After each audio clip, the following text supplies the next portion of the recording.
துண்டு போட்டு சும்மா மறைச்சு மறைச்சு வச்சு என்னென்ன சமாசாரம் அதுல என்னென்ன இருக்குது? ஓ இதுவா?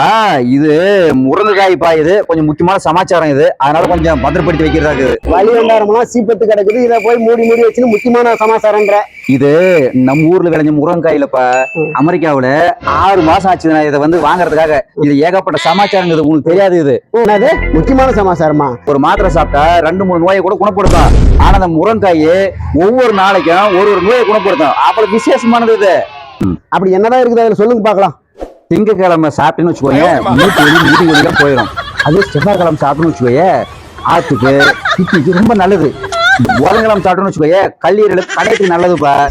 ஆனா ஒண்ணுப்பா, ஞாயிற்றுக்கிழமை முட்டை இதை 60 வயசு மேல இருக்கிறவங்க சாப்பிடக்கூடாது.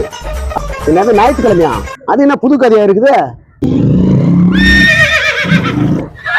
4 மடங்கு வேலை செய்யும்பா. இவன் சொல்றது உண்மையா இருக்குமோ? இன்னைக்கு வேற ஞாயிற்றுக்கிழமை, நாமளும் டெஸ்ட் பண்ணி பாத்திரலாமோ இன்னைக்கு?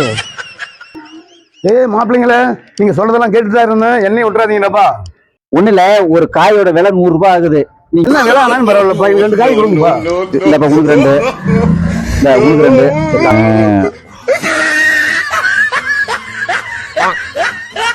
அந்த 4 முருங்கைக்காயத்தை வாங்கிட்டு வந்தாரு.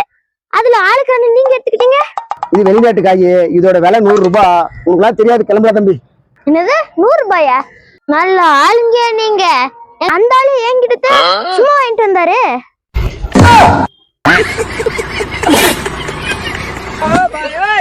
ஒரு 5 நிமிஷம் வெயிட் பண்ணுங்க, ஆளுக்கு ஒரு 10 காய் ஃப்ரீயா கிடைச்சு தரேன். அட பாவி, 4 நிமிஷத்துல 400 ரூபாய் ஆட்டையை போட்டானடா.